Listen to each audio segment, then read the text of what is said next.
Another weekend has passed, and this weekend seemed to be decisive. First and foremost, let me congratulate Arsenal.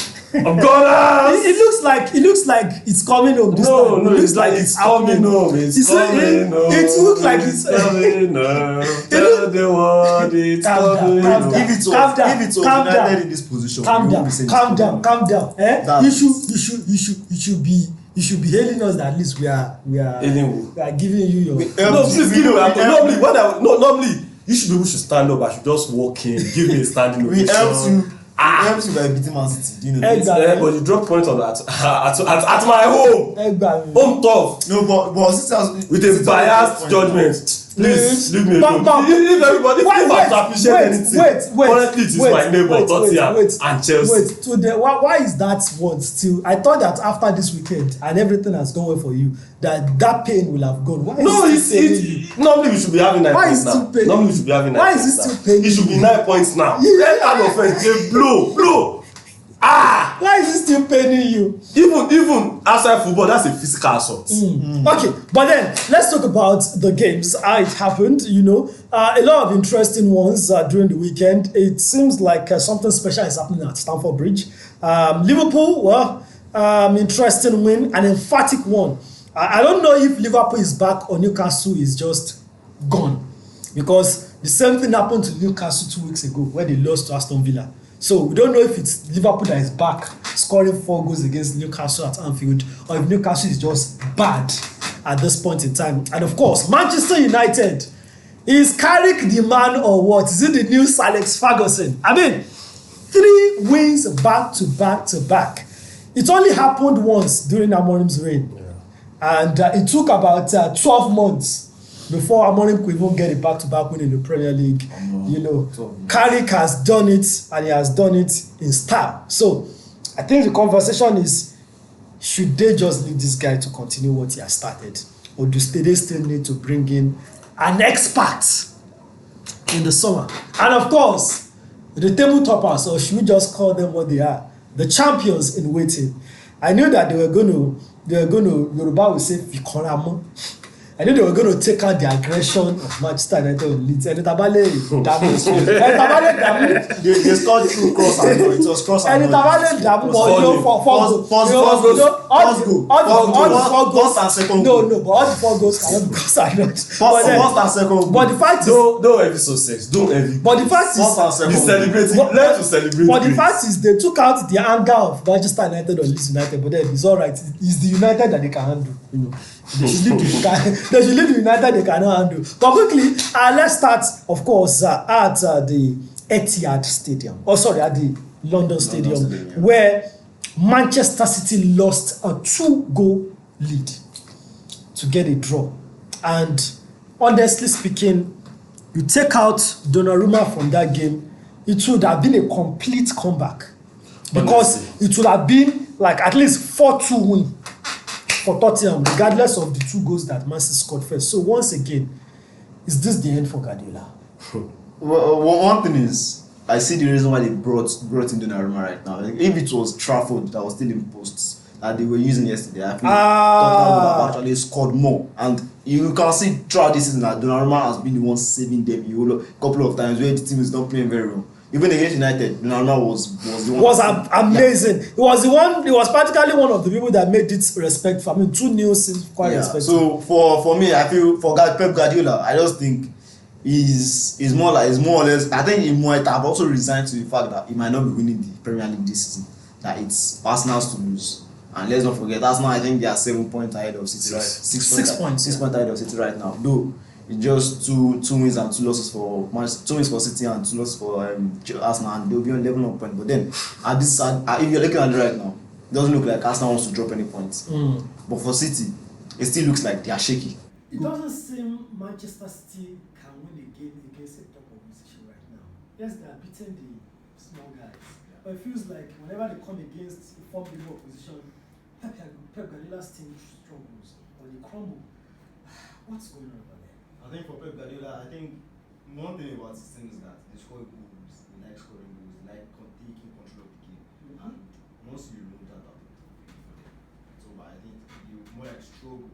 So you look at it, I think right now it has coincided with the fact that Haaland is not scoring goals, and those within Haaland can only get in the goals from them as well. So I think for Manchester City, they are more like in a transition period where the likes of Bernardo Silva is going to be leaving. No one has left. Kevin De Bruyne has left. The brought in players that will replace them: Nico Gonzalez, Jan Reinders, who else again? Rancheki, who has been very, very super for Anthony Semenyo and all that. So if you look at it, for what Jan Reinders, he started the season very well, but right now it doesn't seem like he's getting into the Pep Guardiola starting level anymore. So you kind of beg the question, okay, why did you buy some of this kind of player when you know that as the season progresses, you won't be using Jan Reinders again. So for Pep Guardiola, it's more like a transition period for them, and the fact that he's leaving as well come the end of the season. It's rumored to be leaving, but it's looking more likely as the day goes by. Yeah, so it's more like, well, since this might just be my last season at Manchester City, let me just see if I can actually rough it. And let's not forget, Arsenal are top 6 points ahead of Manchester City. Doesn't look like Arsenal will be dropping any points. So it's more like resigned to us actually leave the Premier League title and probably chase other competitions, which is the Carabao Cup, FA Cup, and Champions League. And right now, it's most likely that it's going to be facing Arsenal probably in the final of the Carabao Cup. So I think it's more like let me just see if I can see to the end of the season and probably win just 1 or 2 trophies and maybe leave it for the next manager that's going to come. Talking about the issues at Arsenal, at Manchester City, we thought that, as usual with Manchester City, they have been the most active top team in this January transfer window. I think they are the only top team that has signed over 80 million. Yeah, Chelsea did not sign a player, Manchester United did not sign a player, Arsenal did not sign a player, Liverpool did not sign. Even Liverpool that we thought, they have defensive issues, or they didn't sign a player. But Man City went ahead and spent almost 100 million. And at this point, it's looking like it's not working. So the Manchester City issue seems not to be connected to money.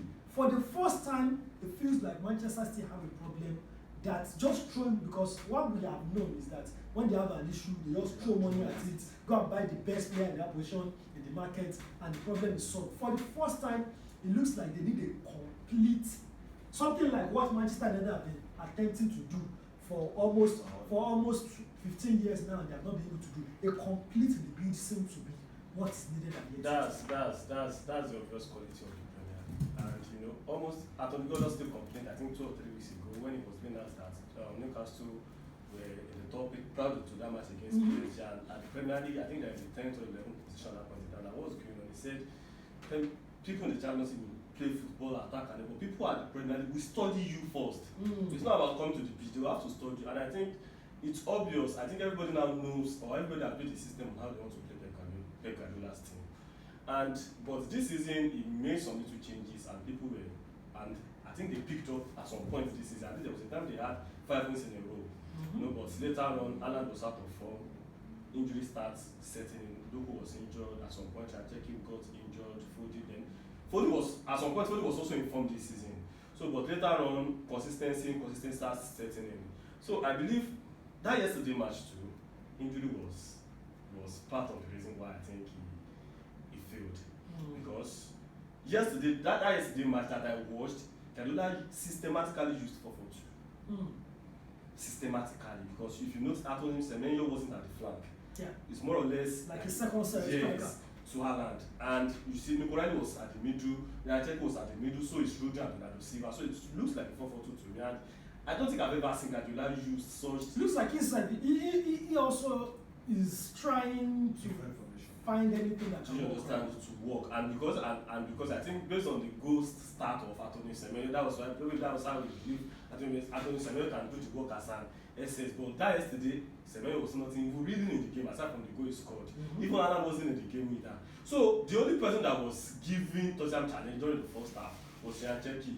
But at some point I think he had an issue on his knee when he collided knee to knee with the Tottenham player, I think with Juventus Bissouma. So, but then Guardiola wanted to substitute immediately, but it was like he's going to play on. And during the second half, after that first goal, he removed him from the game, and I think that was where issues came in. Issues started because Tijani is a very quality player too. Tijani is also very good. You can't compare the profile you can't of Tijani walk off and Rancheki. think that's where everything starts falling out for Pep Guardiola's team. But let's talk about Tottenham Hotspur. It looks like since the start of the season they have been looking for just one guy, and he finally came back, and he has been the difference. Dominic Solanke.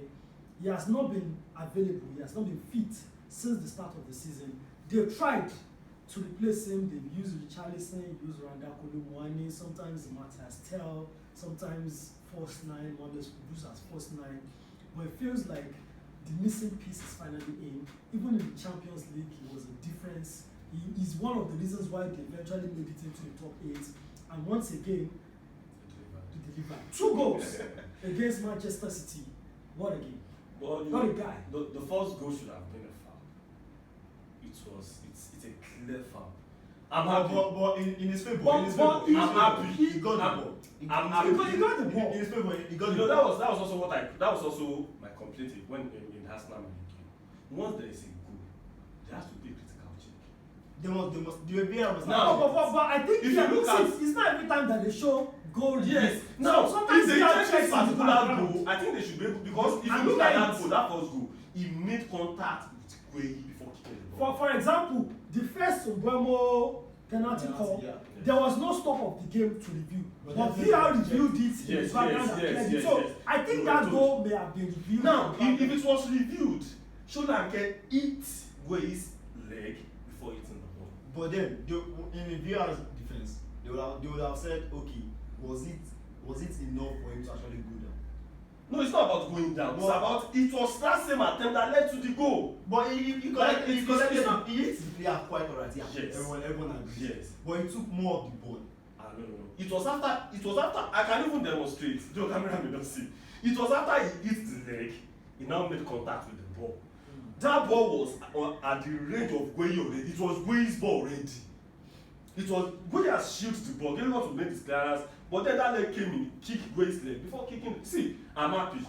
As an Arsenal fan. I'm happy, but let's say the fact that goal.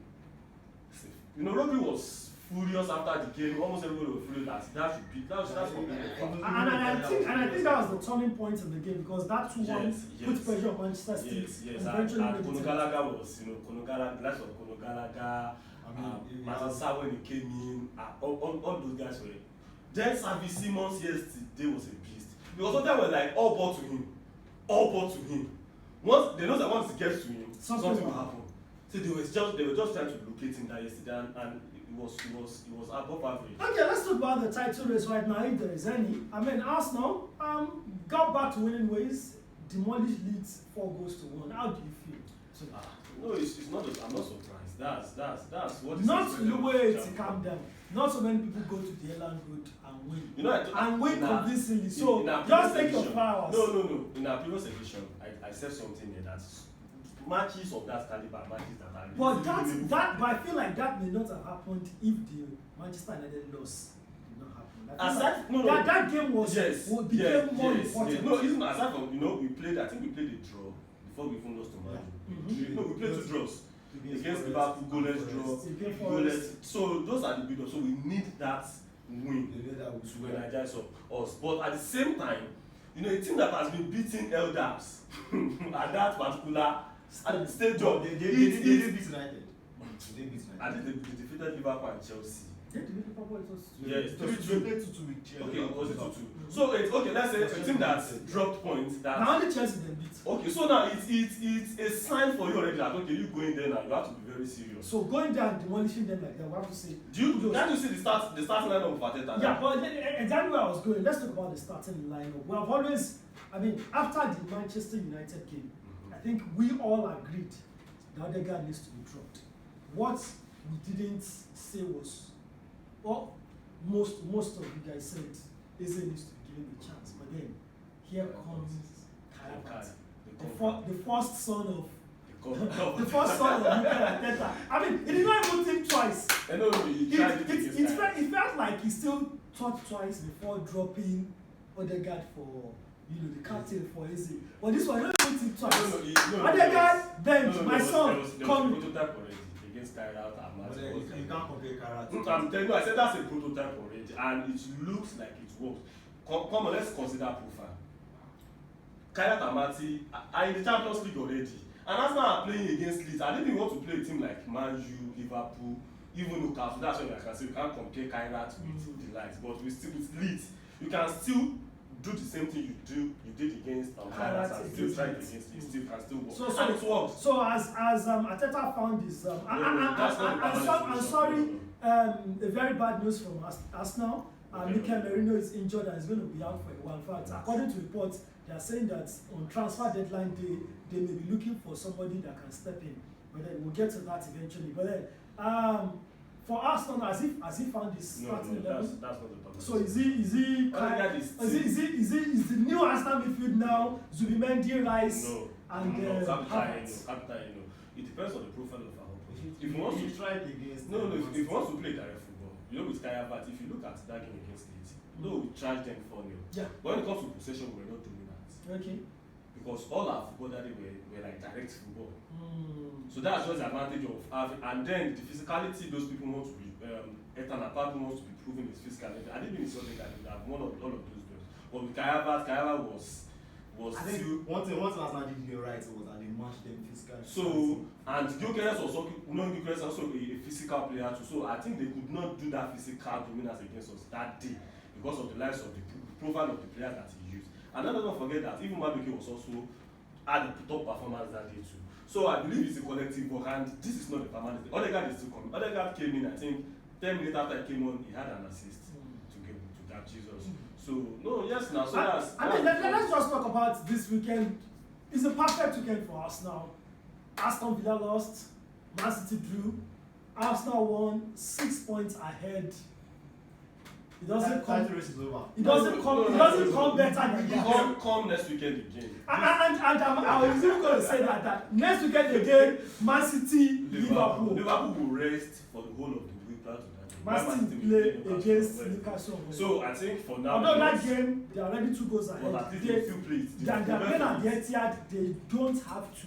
But they still have to prepare for it because a goal in the first 10 minutes of the I mean, if Tottenham can even come back, just one. So for Newcastle just get a goal in the first 10 minutes of the game, the pressure will be on Man City. Even the Newcastle lost. I don't even think he can afford on Wednesday. I don't even think he can afford to use Trafford, but then we'll talk about that. So in the review, in the preview. So I think that next week too is a winnable game for Liverpool. So I'm looking at that next week, we can just present the product to us. Let's give them. All right, let's talk about Manchester United. Right now, this is how every Manchester United fan is feeling right now. I mean, it's been a while. We have to say it. It's been a while since Manchester United felt this good. And that guy is going to cut his hair very soon. Yeah. After just 2 more games. 2 more games. Tottenham Hotspur and I think one of those small teams. I'm still seeing a propaganda with recent Man U victories. Probably because Michael Carrick is an English manager. And the rest of the big team in Premier League, none of us have an English manager. Maybe that's why they're favoring his team. And maybe they want him to stay. But I'm still okay, let's leave Man City. Yeah.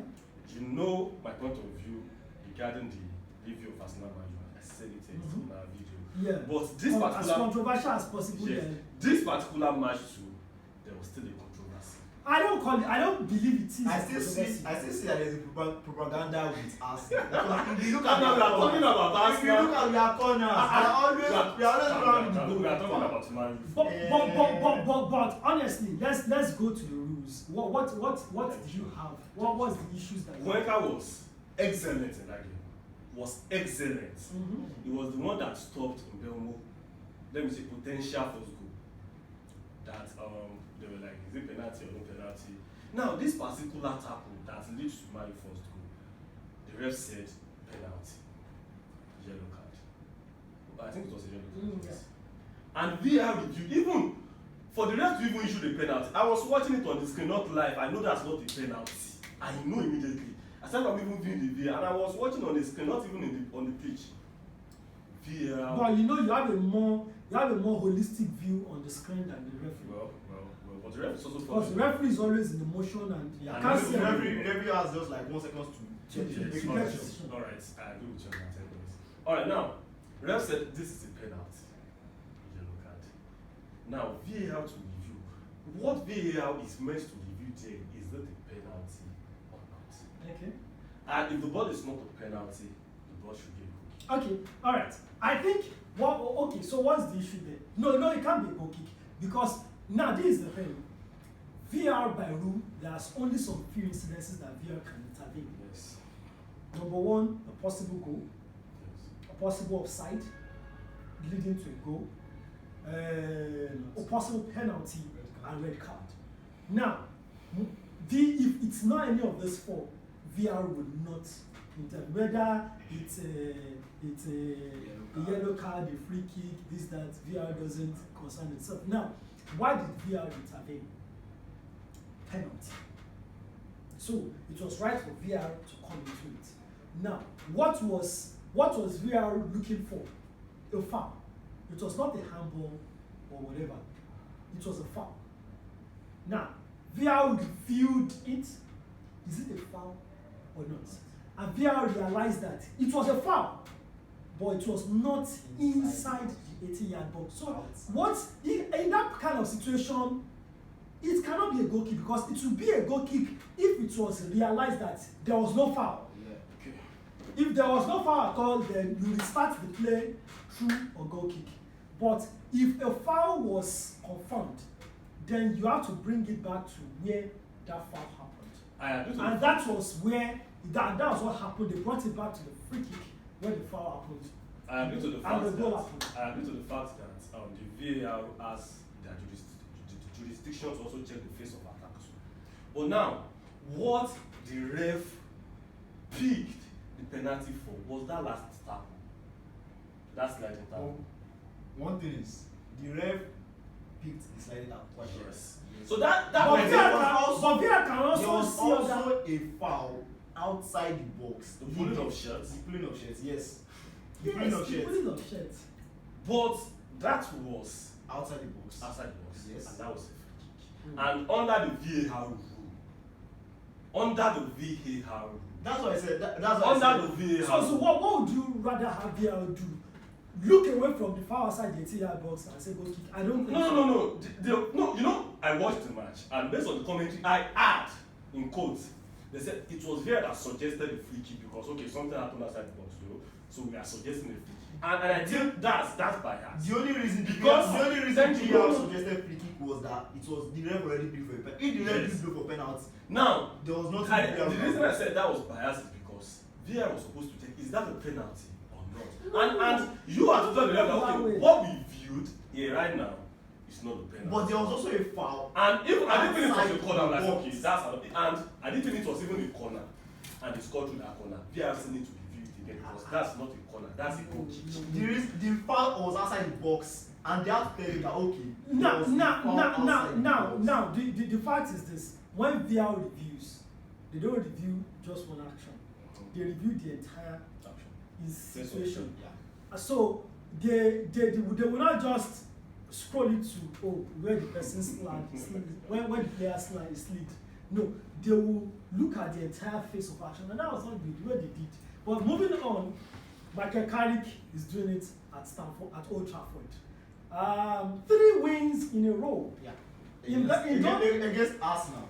In those 3 wins, they've scored 9 goals. Yeah. Wow. Yeah, they considered 4, I believe they can do better. But they scored 9 goals in 3 games, and they have all come out to wins. Wow. Yeah, I think for everyone under Amorim, it was not like they were not scoring. They were not taking their chances on Amorim. They were creating chances as well, but they were not taking they were not scoring those. They were not taking their chances, and I think that was one of the reasons why United are in the position they are right now. Because if they were taking their chances. But goal scoring was difficult for Manchester United under Amorim. Yeah, but this season they were creating a lot of chances actually. But they were not scoring. They were not scoring. Now they're scoring. But now they are scoring. And I believe under Average of Mourinho, 3 goals per they game. were trying to choke the pitch with Against Man City, Now, they scored 5. 3 were cancelled. 2. against Arsenal, they scored 3. Against Fulham, they also They scored 3. Yeah, that's improvement. That's an upgrade. That's a massive upgrade. But let's talk about the areas of this upgrade. Mainly in the midfield. Well, I still believe, personally, though Meno is trying, but I still believe he's still delivering an average performance. But I think one of the things that changed entirely is the change of position for Bruno Fernandes. Moving him forward. Yeah, moving him forward. I think that was where. And if you look at Fulham yesterday, that was one thing they also worked on later on in the game with Sander Berge marking Bruno Fernandes out of the game. And when they were able to take Bruno Fernandes out of the game, things started looking shaky for Manchester United, if not for the third goal that came in. I think one thing I've noticed about Mino is that he's been trying out long balls more often. He wants to become the next Bruno. He's been trying out long balls more often, and I think maybe it's a good thing. But then most of the time, his passes don't really get to the.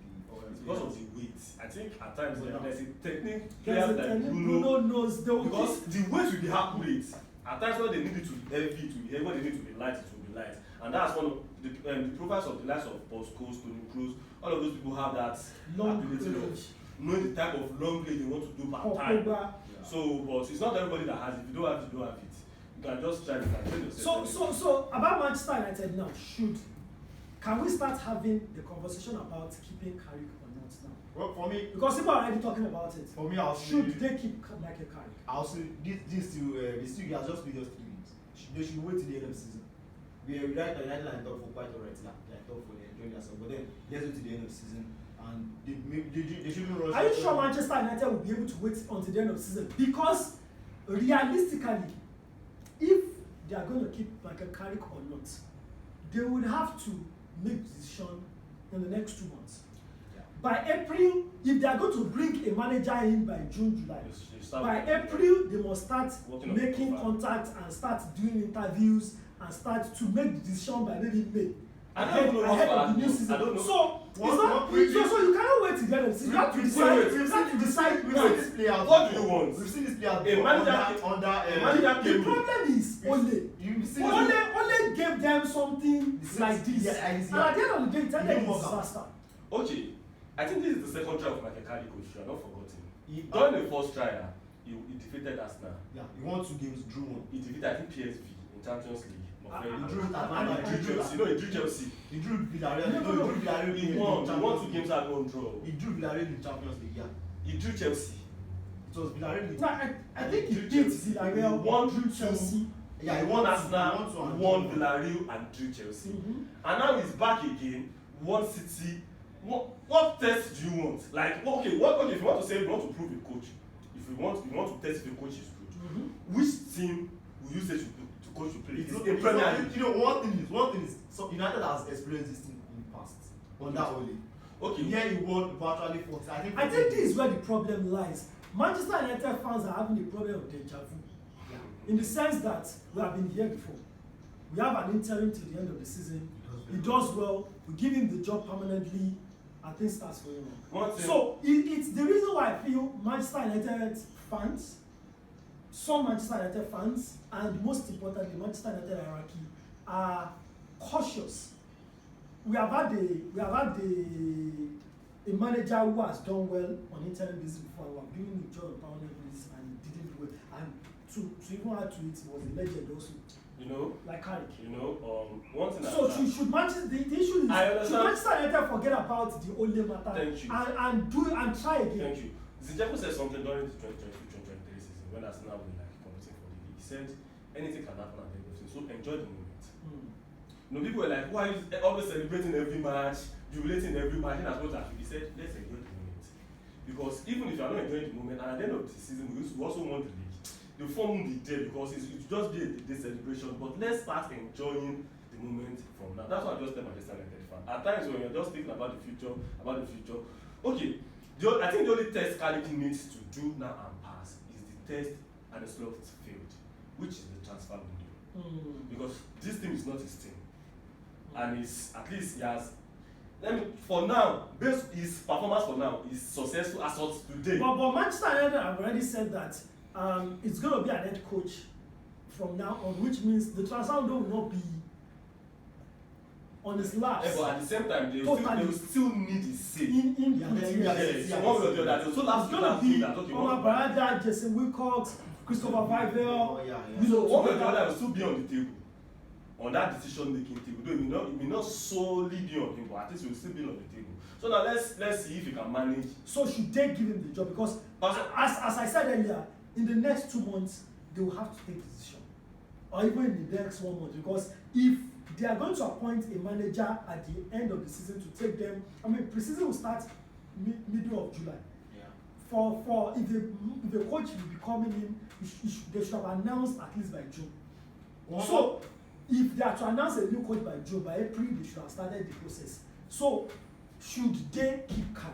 For me, I would just say Once they start reaching out to other once the World Cup ends, there will be more coaches available. You cannot wait till come on. I think on the middle of July. I think that was the ones. By that time it's too late. It's too late. Precisely. They need to decide now.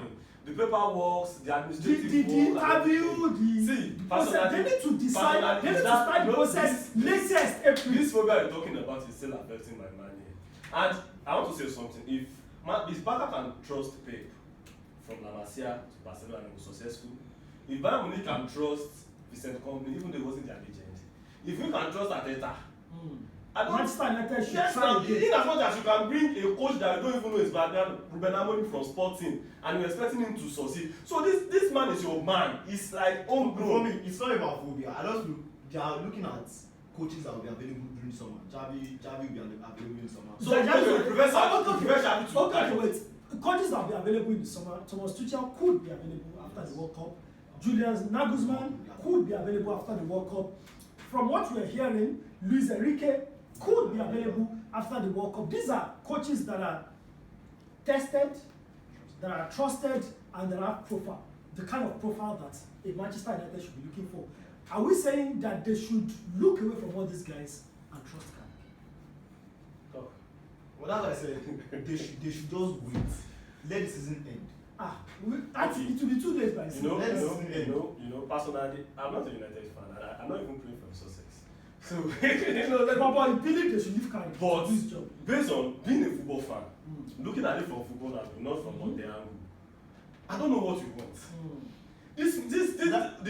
Wait now. You can't judge the coach based on how many games he's going to just 14. I'm judging based on the previous performance and this current performance. And please, a coach that defeated Man U, Arsenal, Man City, and even Fulham. I mean, football is next season. Football is not all about playing match. Yeah, that's why I said the only test he has gotten 9 points from games that they got only 1 point from in the first leg. So what are we saying? Look, I think the reason I think one other problem with Man U fans is they are looking for an incarnate Ferguson. See, it's about progress and improvement. At least the Cardiff you have today is better than the Amorim of yesterday. And I think you should be okay with that. At least for now. Alright, so that's it. I will just end by saying congratulations to Chelsea fans. They came from behind, 2 goals down against West Ham. And no, come on. You can say Manchester United were bullied. But then it's a good comeback for Chelsea, and I have to say that respect to Liam Wilson now. I think he's doing something amazing. And I think, maybe when we get to the preview of the Carabao Cup, we'll talk about the style of Liam Wilson. He has changed to direct football style, and it has worked for them at Stamford Bridge.